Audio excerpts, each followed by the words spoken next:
Good evening, everybody, and welcome to our 11th Open Clock Club.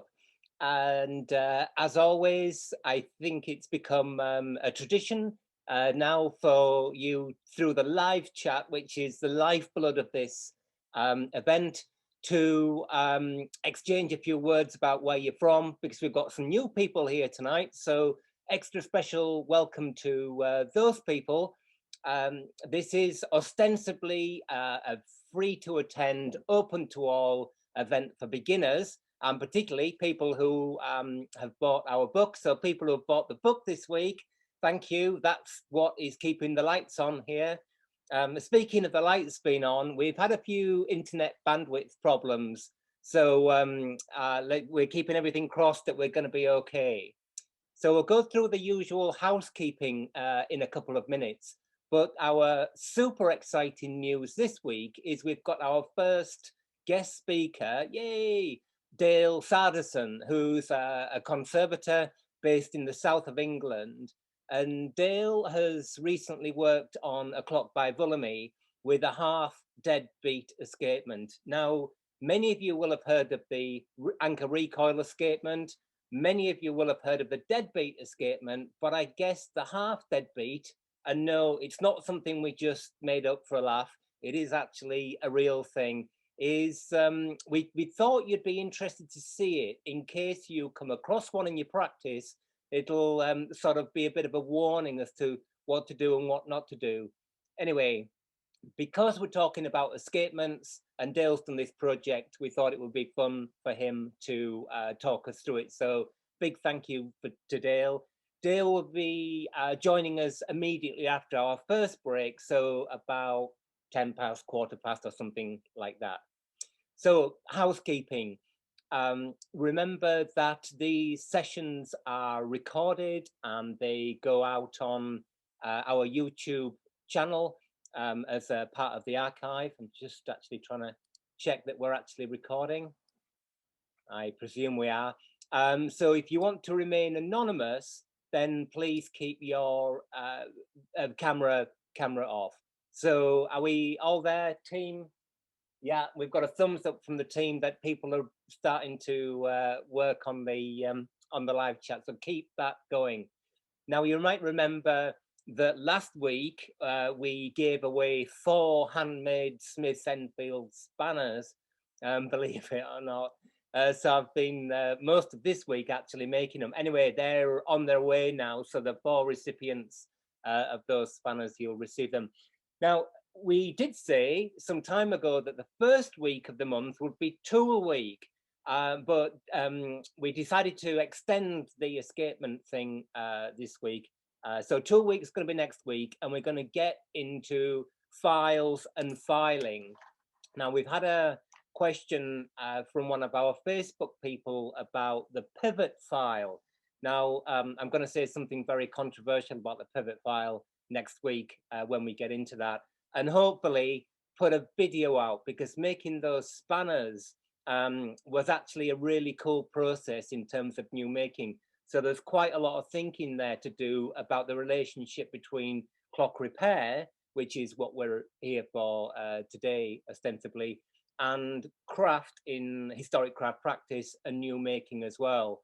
And as easy as it is to see those as separate things, for me, they're absolutely kind of inseparable. And it was lovely to get into a bit of new making this week, hardening steel, tempering it, and all that stuff.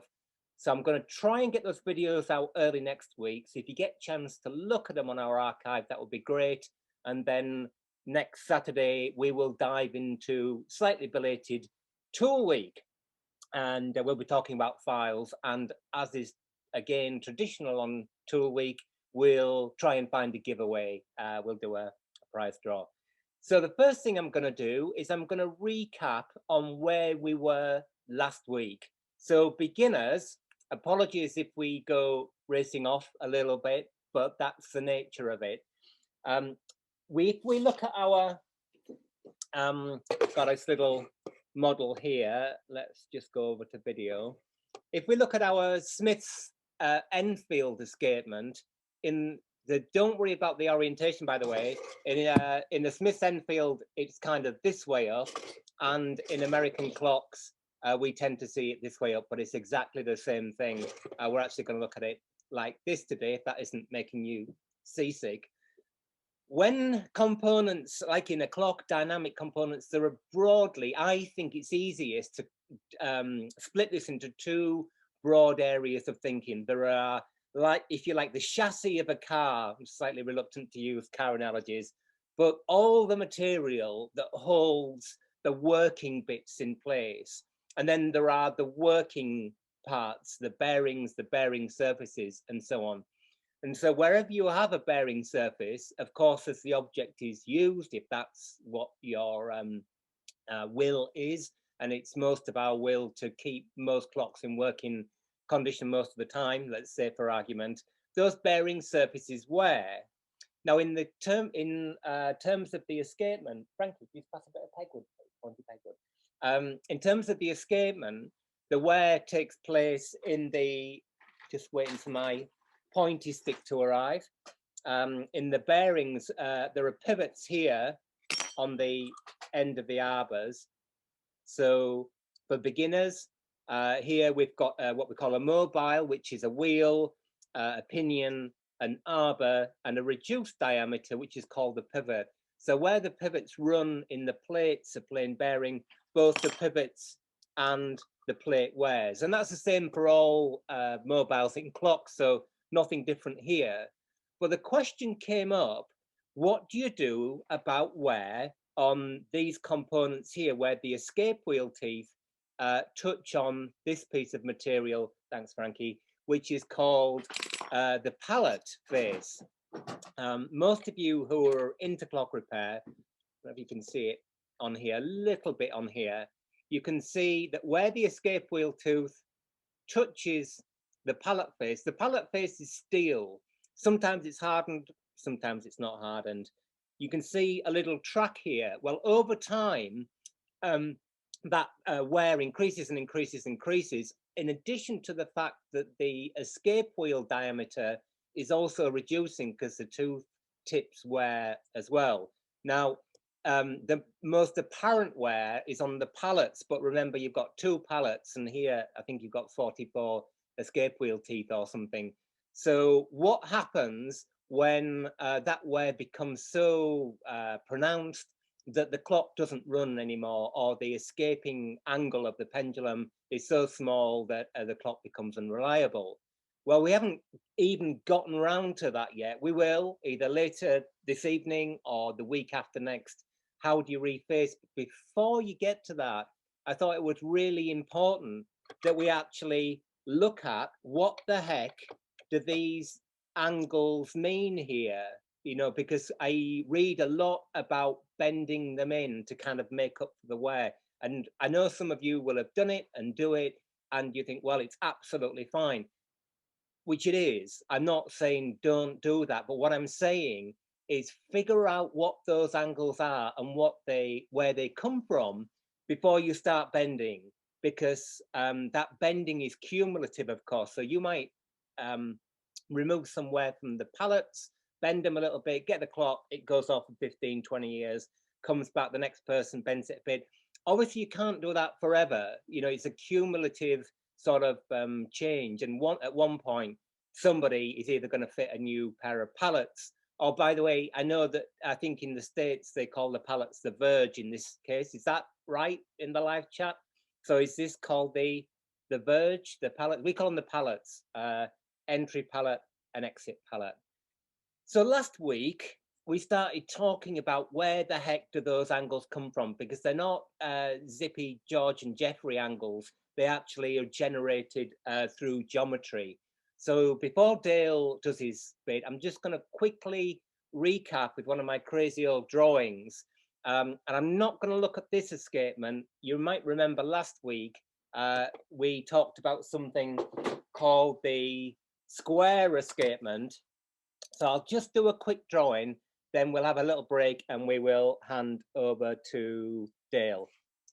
So if we take an escape wheel like this, let's have it that way around. Okay. So this is from a European tall case clock, long case clock. It's got 30 teeth on the wheel. I think I haven't actually counted them, so maybe it hasn't, because it's actually from a 30-hour clock. Anyway, let's say it has 30 teeth on there.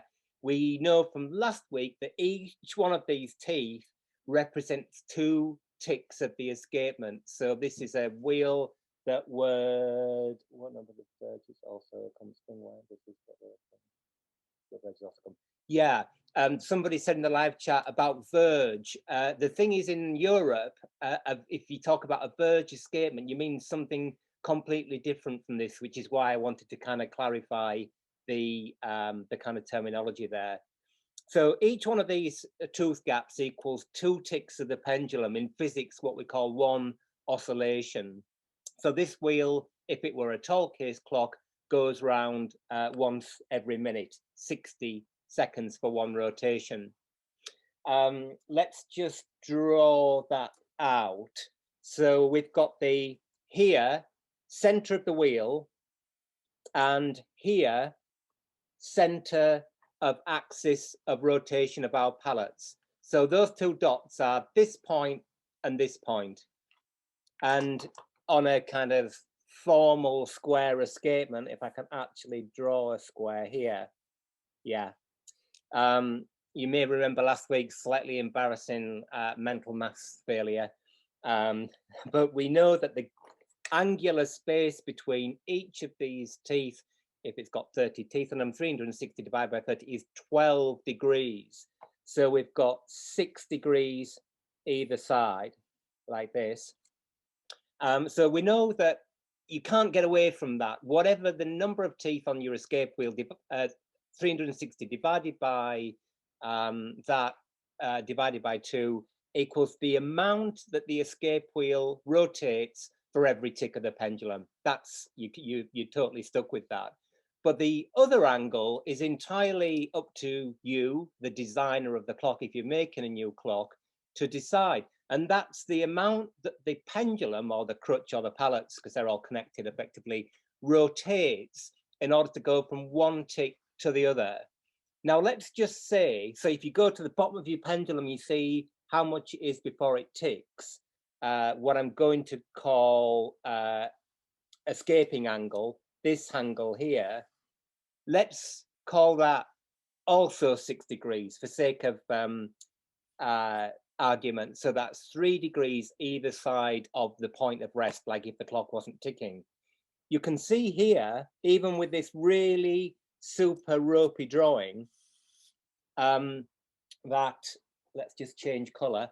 If we've got 6 degrees of escaping angle and we've got 6 degrees impulse, how much our escape wheel has to rotate, if we draw a line through there and we draw a line through there, then they are the angles of our pallets. And if we look on this, lo and behold, we've broadly got one that's horizontal and broadly got one that's vertical, broadly 90 degrees to one another. So that's where your kind of classic European tall case escapement angles come from, give or take. And of course, there are like infinite number of variations. So if we go back to our little Smith-Enfield type escapement here, we can begin to see, we know that the impulse angle is 360, in this case, divided by 44 divided by 2. We don't know what the escaping angle is, but if you've got a clock, particularly one of those American clocks where the escapement's on the front of the movement, you can stick a bit of paper at the bottom of the pendulum, and with geometry, and we can go through that week after next maybe, you can figure out what that angle is, and therefore why these pallets are the angles they are. And without sounding, trying to sound like school teacher-ish, again, it's a really cool experiment. I'm going to buy a Verge and an escape wheel and make up a little jig like this and try and reverse engineer those angles, because I think and hope that's useful as a clock repairer, because we know that we get a lot of stuff that's been through other people's hands. And that's, again, my problem with bending them, is that you kind of got to think, what has this person done before? And that can become compounded and quite difficult. So hopefully that slightly chaotic explanation helps you in thinking these angles aren't just made up. So if you bend them, if that's your decision, absolutely fine. But you're obviously changing the geometry of the escapement. And very, very briefly, because we need to go to our break in a second, if you just imagine for a minute, bending this, let's say there's too much internal drop. So that's the gap between the end of the exit pallet here and landing on end of the entry pallet here and landing on the exit pallet here. Let's say that's too much and you bend those pallets in. What's going to happen, and we'll just go back to the drawing board for a second, is like this. Let's say it looks something like that to start with. There's our pallet arbor. If you close that distance, so let's say internal drop, which is normally that value, you close that distance, what you're going to do is you're going to reduce escaping arc on your entry pallet, but you're actually going to increase it on your exit pallet. So that maybe, and this is something if you're into geometry, have a think about it, the overall kind of escaping arc remains the same. Be interesting again to do some experiments. But the point is, if you bend the pallets, you change that. And in a little pre-conversation with Dale, who's going to talk about the half deadbeat escapement, if you bend the pallets on a deadbeat escapement, then it's no longer a deadbeat escapement. So ultra caution would be my advice there. So that was a little recap on where we were last week. We're going to take a 2-minute break now. We're going to come back at, let's come back at 20 past. That gives us a chance to change over the hosting to Dale. And then we'll be with Dale to talk about the half deadbeat escapement. I don't know, Dale, whether you're open for questions and stuff later, but we can send you the live chat if you want. And obviously entirely up to you whether you want to point people towards your social media and website and stuff. But anyway, I'll leave that with you. So let's come back at 20 past and we'll hand over to Dale. Thank you. Right. So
Hi, Dale.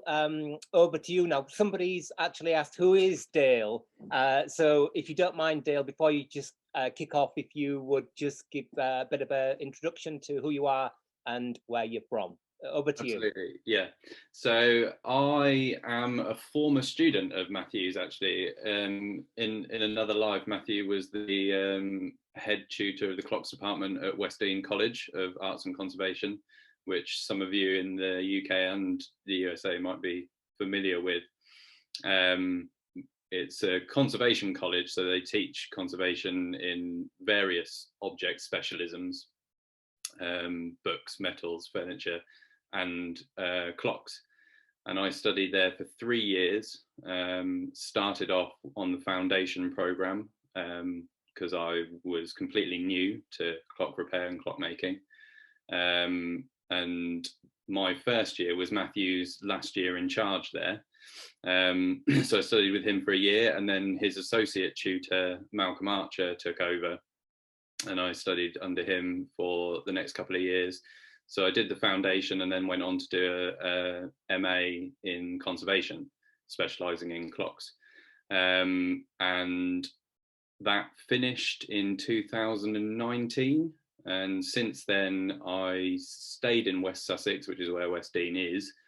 And I've been working self-employed, but based at a local business called J.E. Allnut and Son, working with Tim Hughes, who is the associate tutor at Westdean College as well. So it's all very close-knit around there. We all know each other. I think I saw one of the current Westdean students log into this as well. That's who I am. I work doing clock repair, conservation. Most of my work is for private clients, private collectors, owners of 1 or 2 clocks, some owners of many clocks, and I also do a little bit of institutional work as well. So this was a clock. What I'm going to talk to you about today is a clock that I had into the workshop a couple of weeks ago with a half deadbeat escapement. Now, as Matthew said, probably a lot of you are familiar with the anchor recoil escapement, maybe most of you familiar with the deadbeat escapement. I know I've seen in a lot of sort of American literature mentions of a half deadbeat escapement, so a lot of our American friends may be familiar with a half deadbeat escapement, but the one that I've seen in American stuff is not the same as this one. So I'm going to start with a bit of theory, actually, a bit of escapement theory, because I know when Matthew asked me if I'd like to do something for this, I tried to think of something where I could talk a little bit about something practical, but link it to some theory as well. So should hopefully be of some educational value. So we're going to start looking at escapement error. Now, most of you are probably aware of the theoretical pendulum that we always talk about, a free-hung, swinging at a constant arc pendulum with no air resistance. And it has a natural oscillatory frequency that is determined by its length and by the gravity of the planet that it's on, which is normally Earth. However, in reality, we always have air resistance. So we have to impulse the pendulum periodically to keep it swinging. And this is one of the functions of a clock escapement, the other being to regulate the advancing of the train of gears in order to make sure the time is correct on the dial. But anything that interferes with a swinging pendulum is going to have an effect on its natural frequency. And there are 2 different types of interference. You have advancing forces, such as the impulse given by the escapement, and you have retarding forces, such as the friction when the escape wheel is locked by the pallets. And the effect of these interferences on the pendulum's frequency depends on when it occurs during the pendulum's swing.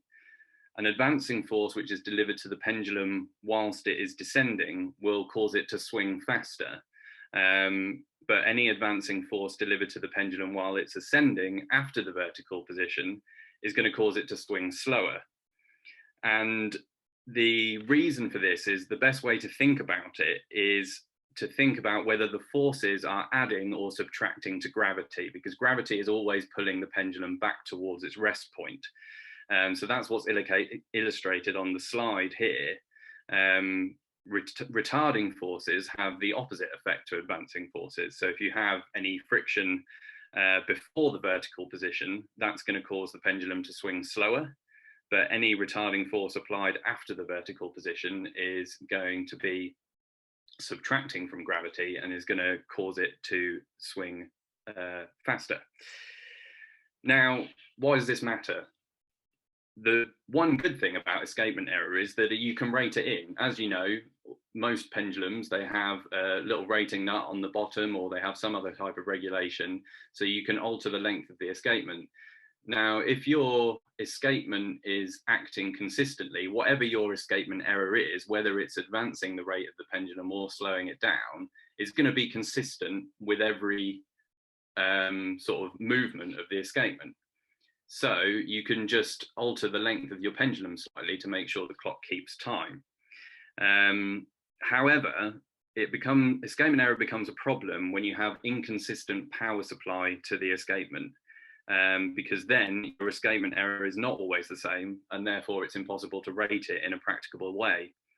And many of the developments in horological technology have ultimately been about overcoming escapement error.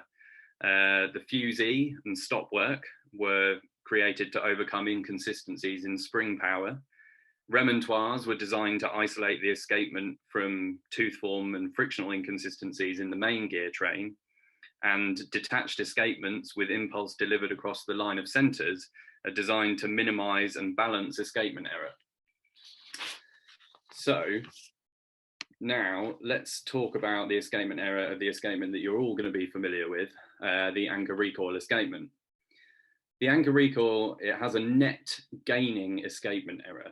And this is because during the last part of the pendulum swing, you have recoil, which is a retarding force. So it adds to the gravity whilst the pendulum is swinging. You see that in the middle diagram there.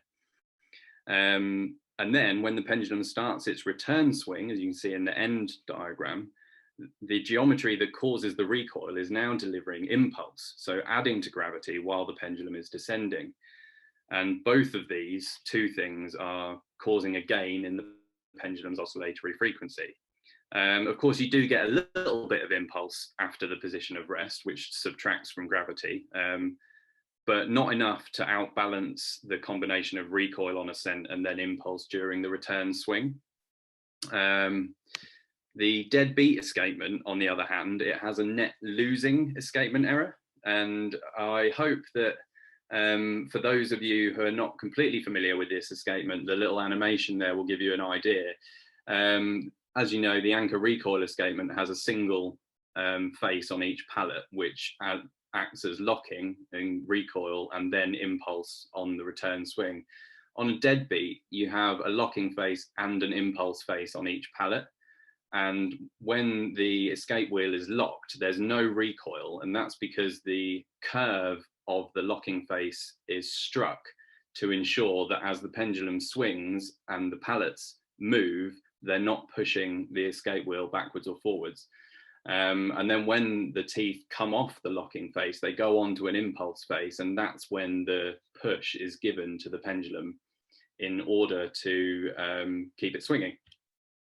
Now, the ideal of a deadbeat escapement, it would be that impulse would be delivered across the position of rest so that you get an equal amount of impulse either side of the rest position. And that would obviously mean that you had no escapement error from the impulse.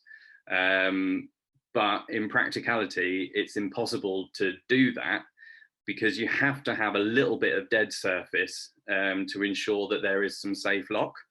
And this means that the impulse is slightly unequally delivered. So I've tried to demonstrate that in my very exaggerated drawing that shows that more impulse is given after the position of rest during the upswing.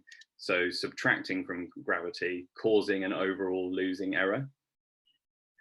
the retarding force of friction on the locking face cancels itself out because it adds to gravity on the upswing, but then subtracts from it on the downswing because you don't have recoil or impulse on that locking face. So you have a net losing escapement error on the deadbeat and a net gaining escapement error on the anchor recoil escapement. And clever chap in the 18th century, this man on the left, Swiss-born, Paris-based horologist Ferdinand Berthoud. He did a lot of experimental work on establishing the escapement errors of the recoil and deadbeat escapements. And he figured out that if you took a deadbeat escapement and built in a small amount of recoil onto the locking faces, you could essentially get the opposite escapement errors of the two escapements, add them together and get an almost zero escapement error. He included these ideas and findings in his Essai sur l'horologie. You'll have to excuse me for my terrible French pronunciation. I was never very good at French pronunciation. My teacher used to mock me at school. He published that essay in 1763. And the man on the right is a well-known London clockmaker, Benjamin Vulamy. He was famously an admirer of French fashion and French horology. And he was French speaking, and he likely picked up on the idea of the half deadbeat escapement in Berthoud's essay shortly after its publication. And from that point onwards, he included it in many of his smaller table clocks. And you also see it in some of the high-end work by other London makers of that period as well. So that covers the theory of those sort of three escapements and how we arrive at them. I don't know, this is sort of halfway through the presentation, I suppose. I don't know, Matthew, if this might be a good time to take any questions, if any have popped up in the chat about the theory before we look at the clock. I can't see any there, Dale, so I think we're probably good, but there are some really important points there already. And so if anybody thinks, you know, why is this relevant to me? That whole point about escapement error, which probably, I don't know, a lot of people never actually come across in the whole of their career, maybe, I don't know. It's really important, and I won't hog the conversation here, but when you replace the spring in a clock, of course, particularly if you replace it because of this whole cube law thing with the thickness, and you find this clock is gaining like crazy at the beginning of the week and losing at the end of the week, that if it's got an anchor recoil escapement, it's to do with escapement error. As you quite rightly said, Dale, the more you force that clock or drive it, then the faster it's going to run. So this thing isn't only related to escapements per se, it's to do with basically every clock. And you quite rightly said as well, with weight-driven clocks, you never see this, you know, because of course the driving force is constant. So no, I think we're good to go, so press on. Great, okay, so let's have a look at the clock. Is a very fine quality English table clock, signed Vulamy London on the backplate and also on the dial, which we don't have a picture of the dial. I'm very sorry that I don't have a picture of the dial. That is to do with client sort of privileges and sensitivity. So we've only got pictures of the internals, but that's the most interesting bit. As you can see, we've got chain fusees. The fly and the hammer arbor are separately detachable. They both got cocks on the back plate, so you can remove them, which is quite a nice touch when you're the clockmaker. The fly is a nice three-finned example, so you can change the angle of the fins to adjust the speed of the striking train.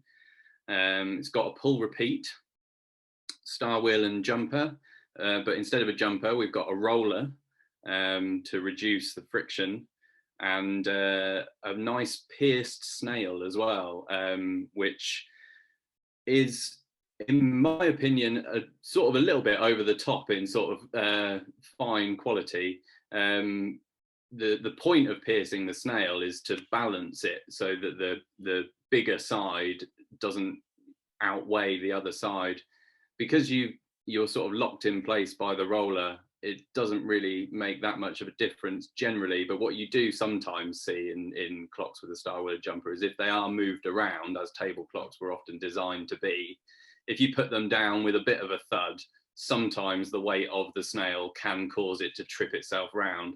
And that's why they've pierced out the snail, to kind of prevent that from happening. A flip up hold fast on the back, which is quite nice for the pendulum. And it's got rise and fall rating, this clock, which I don't know if many of you would be familiar with that.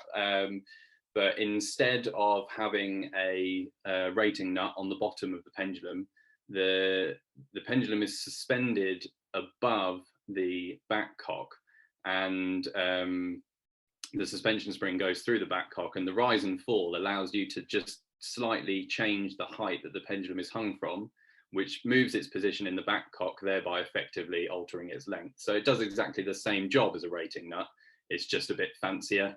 So it's a very nice clock, as you would expect from Mr. Vulamy. If we have a closer look inside the movement, there are a couple of other interesting things to notice. We've got a screwed and pinned block on the front for the pallet pivot, instead of the pallets being pivoted in the front plate. And the general consensus is that this was mainly a sort of manufacturing point. If you pivot the pallets in that block during manufacture, so you can screw the block in, but before it's steady pinned, it allows you to make fine adjustment to the drops. And then once you've got the drops absolutely where you want them, then you can steady pin that block and get the escapement fixed on its height. So that's the reason for that. And also, I don't know if you can notice, the collet style for the pallet arbor is different to the collet style for the rest of the train. So you can see the other train wheels in the background there, and they've got this sort of tapered collet with a sort of turned groove at the back. And that's different to the collet for the crutch and for the pallets. Now, we know that Vulamy bought his movements from some of the top-end London movement makers.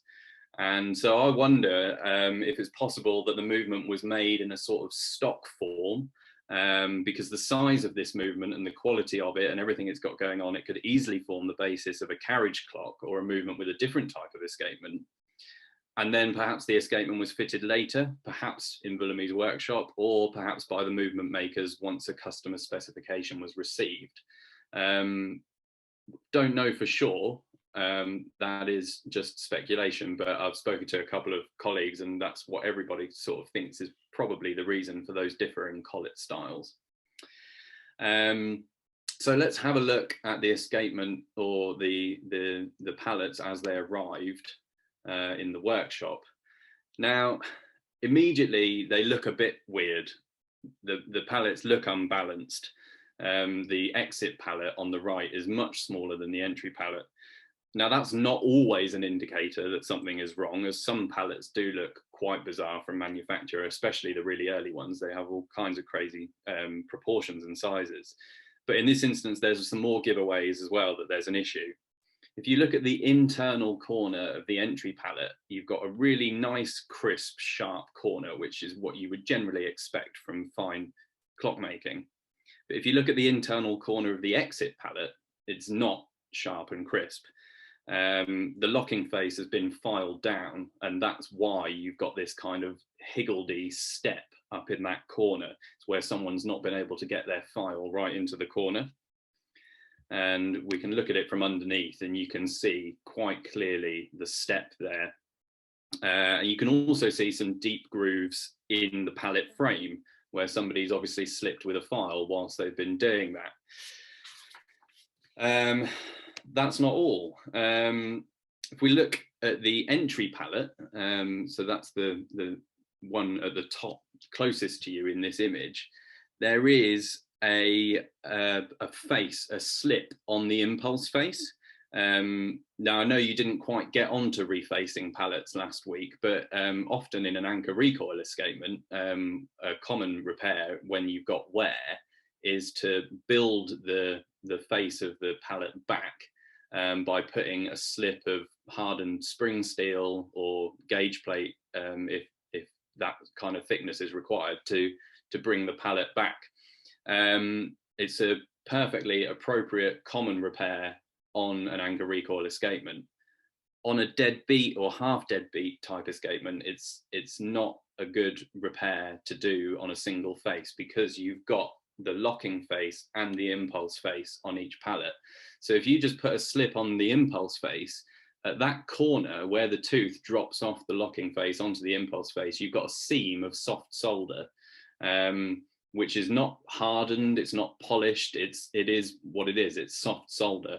So that's going to add a large amount of friction at that corner, and it's going to be much more susceptible to wear than the hardened faces around it. And of course, as you wear away the edge of that slip, you're going to reveal more soft solder as well. So it's not a very good repair to do on this type of escapement.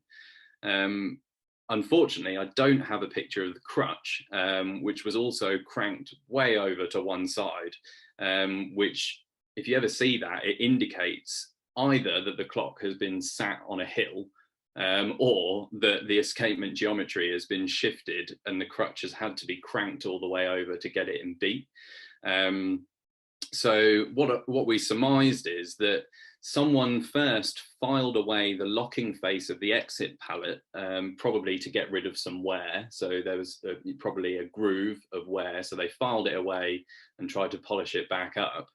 But by doing that, they've ended up with too much internal drop. So that's what Matthew was talking about in one of his drawings in the first section, is essentially by filing away that locking face, they moved the exit pallet away from the entry pallet. And that results in more drop internally.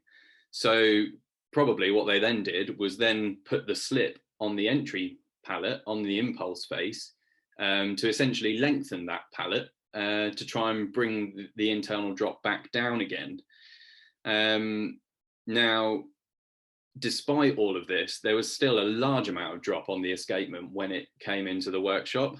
And if you've got large amounts of drop on any escapement, it's going to cause you problems. It causes problems with power because it's wasted energy, so you get less impulse to your escapement from each passing of tooth.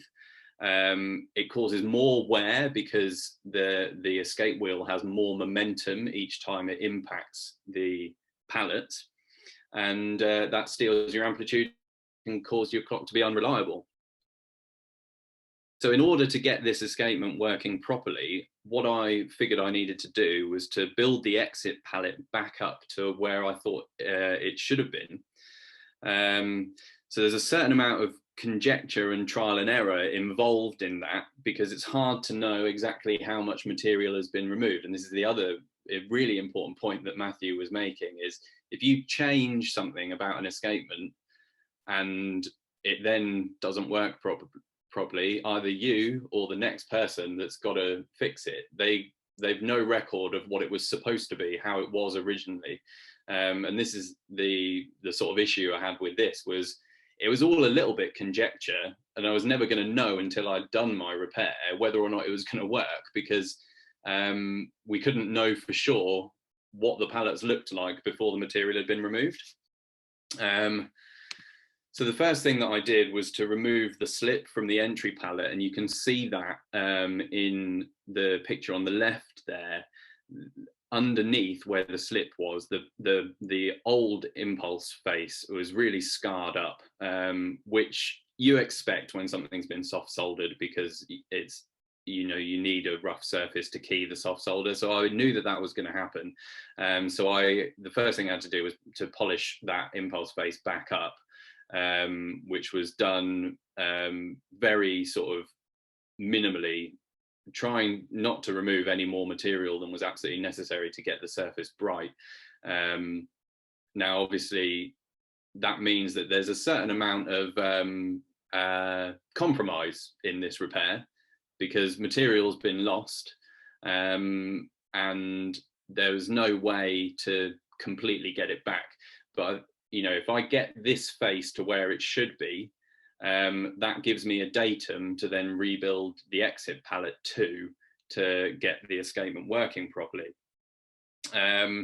So what I did was decided to build a single angled piece to go over the exit pallet to rebuild the locking face and the impulse face with a single piece, so that we didn't end up with that soft solder seam that I was talking about earlier. So I made it from a piece of blued pivot steel, because that's the appropriate hardness and temper for a pallet face. So it meant that once I'd got it in position, I didn't have to get it all fitted up and nice and then take it off and harden it and put it back on again. It was already at the hardness that I wanted it to be. So you can see there I roughed it out, and then turned it off to diameter close to the width of the pallet, filed a long flat which would act as the new locking face, and there's a slight bevel on the top edge of that locking face to try and go snug up against the step that was left by the historic filing, because I didn't want to remove any more material from underneath where this was going to go.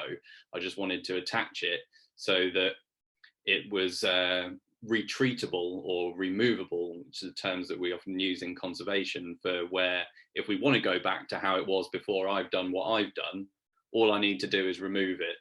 I've not removed any more material from that exit pallet. So here you can see in the rough, it's just been soft soldered on. Left it oversized initially. That makes it much easier to handle and to get a good fit. And then I could stone it down to size to tidy it up. Now, initially, I didn't worry about the impulse face at all. I just concentrated on getting my internal drop correct. So that was by stoning down and polishing my new locking face. Once that was done, I could then put the impulse angle on by hand, starting by emulating what was previously there, and then tweaking by testing the clock to see how it worked with the escape wheel and how it compared to the entry pallet impulse. The whole time I left it over length, so the escape teeth were never dropping off the exit pallet. Getting that impulse angle perfectly flat and square by hand with a stone was very difficult because of the size of it, and there's a tendency to rock with your stone or your small file, whatever you're using. So once I had the angle roughly what I wanted, I got it down to the length just to the point that the escape tooth was not quite dropping off. There still wasn't any external drop. And then I set the pallets up against a cutter grinder, which we've got with a 3-axis angle set. So using this tool is one of those jobs that's all in the setup. I spent 15-20 minutes checking and rechecking my angles against the face of the wheel, got a second opinion from my colleagues, said, have a look at this, does that look like that angle is where it should be? And only once I was absolutely satisfied, then I turned it on and did the grinding, which takes about 2 seconds. And that got my impulse angle perfectly flat and square, exactly where I wanted it. And I just had to polish it up with some abrasive laps, 9 micron and then 3 micron finishing paper is what I used to polish the faces. And this is what the pallets look like once they're finished. Now I've got a video here, and I know Zoom doesn't always tend to be the best for displaying videos, but I'll press play on it anyway. Hopefully it'll give you a bit of an idea of the escapement in action. Unfortunately, you can't hang the pendulum without the rise and fall, so the rise and fall is in the way of seeing the escapement. But hopefully you get an idea there. The other thing to note is the crutch is no longer bent. It's square down the middle and the clock is in beat. So that to me is a confirmation that we've shifted the geometry back closer to how it was originally. So yeah, a tricky repair. the first time I've done something like this, and I think because I know I think pretty much everybody here that we're talking to are beginners, it's worth noting that I spent a long time on this repair. And there was a lot of consultation with colleagues around me who are more knowledgeable. This is the first half deadbeat escapement that I've personally worked on, though I've seen them in action on other people's benches before. And in horology, the first couple of times that you do something always takes ages because you're familiarizing yourself with new techniques, new processes, and unfamiliar geometry. So there was a lot of thinking time in this repair because I had to figure out the best work order for something that I hadn't done before, and to get clear in my mind the knock-on effect of each action that I took. The first time that I faced anchor pallets as a student, I think it took me a couple of days. And now, 3 to 4 years down the line, I've done a fair few of them. It's a fairly standard procedure. So it normally takes me a couple of hours at most. And I think that that's an important message for beginners, because when everything is new, it can sometimes feel insurmountable and feel like everything just takes forever. The learning curve in horology, I found, was very steep. Mastering the fundamental techniques often feels really tough at the beginning. But once you've done them a couple of times, it's amazing how quickly you improve through practice and through doing, and your efficiency just goes up exponentially, and it opens up new possibilities for, you know, more sort of complicated and interesting repairs.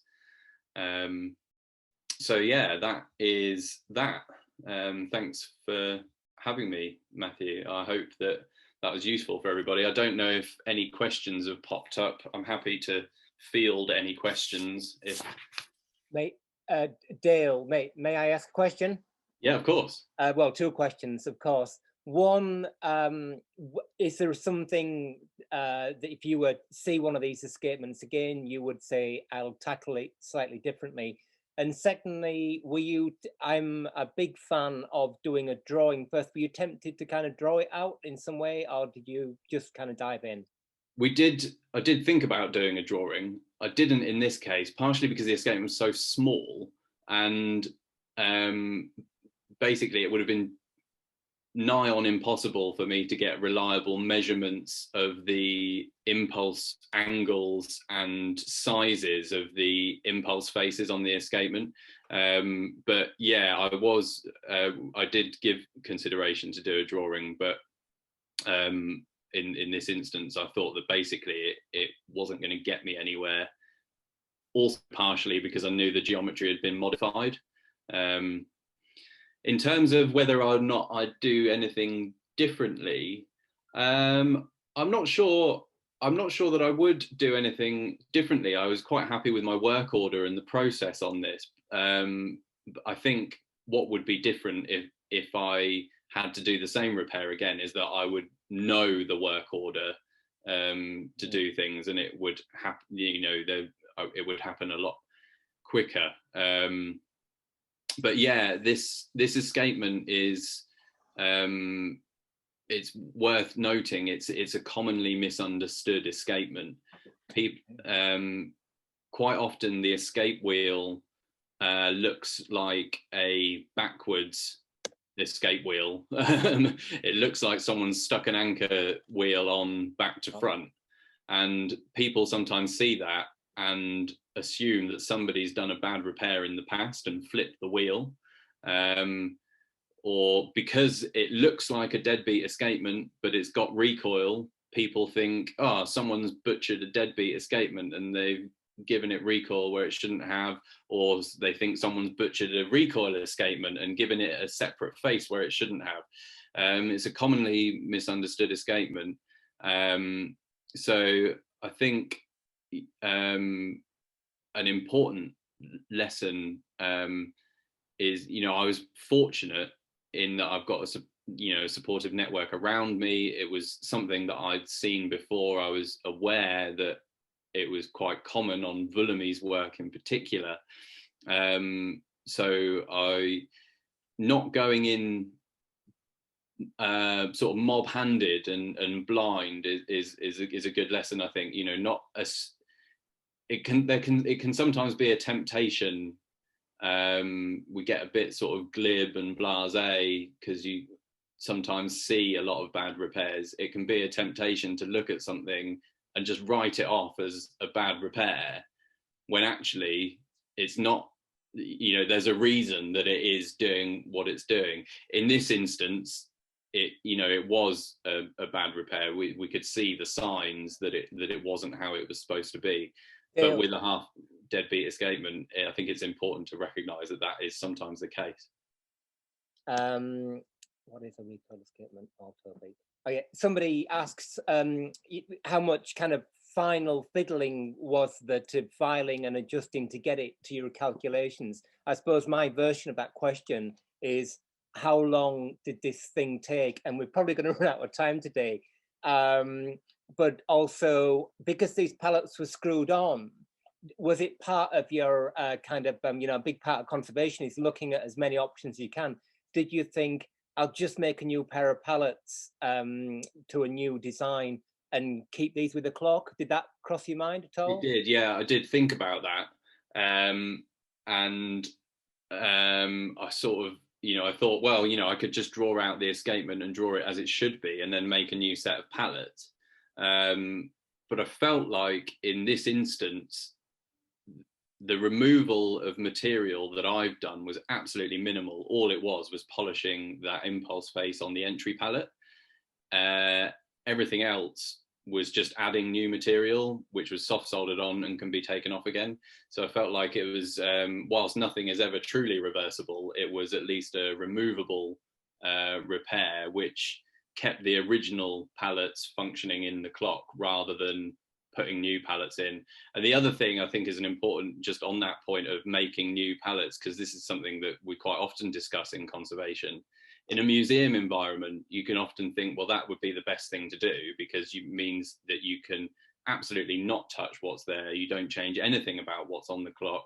You just make a new set of pallets and the old set of pallets get kept with it. And in a museum environment, you can be sort of 90% sure that those pallets are not going to get separated from the clock and they will stay with it.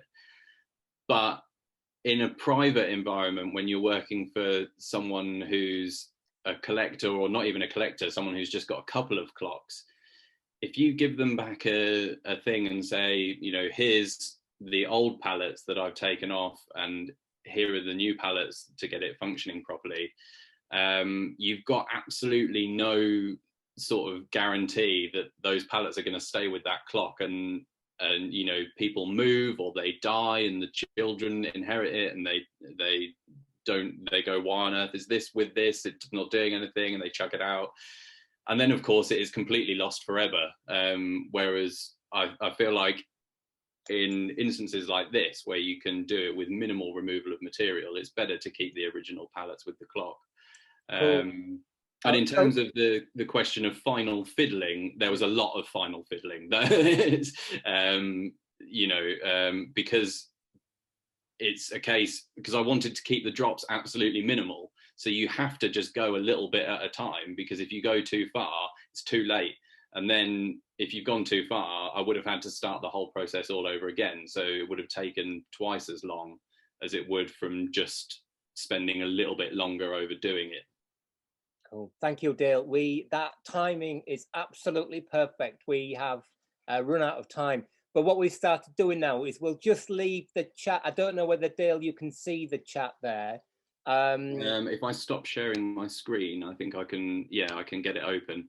Cool. We'll just leave the chat open for 4 or 5 minutes, and I'll join in. We can all pitch in there. There were so many questions today. I hope you found that of interest. Again, that was just a little bit of transparency. If you come across one of these escapements, I've actually got a half deadbeat escape wheel here. Can show this next week. But it's crazy. As Dale said, you might think, gosh, what's happened here? Somebody's butchered something up. Most of them that you see have been turned into recoil escapements and so on. So, Dale, you raised some really cool questions there for future about the thought process, about reversibility, all those questions that are unanswerable, but brilliant. So thank you for giving up your time this evening on a weekend, especially. No problem. Loads Thanks of for having food me. for thought there. We're going to keep the live chat open for a few minutes. So just Dale, big thank you to you. Thanks, Dale. Good luck Brilliant. in your career. Absolutely brilliant. And hopefully we'll see you again on Open Clock Club. But if not, we really appreciate your time. So yeah, no, I'd love to come back. Yeah. Brilliant. Well, we're free, open to all, and we'll be coming back to escapements maybe a bit next week, but probably the week after next, because we still haven't tackled the question of refacing the pallets. But I think now we've got just about enough background information that we can jump into that. I mean, you raised so many pertinent things there about, do you put the steel on pre-hardened? Do you put it on soft, take it off, harden it, put it back on again, and all those kinds of things. So that's a great jumping off point for us for the next 2 or 3 weeks. So thank you everybody for joining.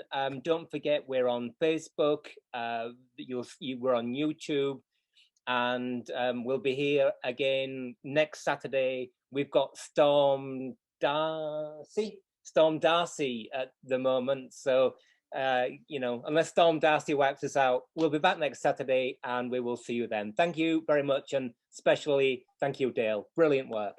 Thanks for having me. Bye. Thanks, everyone.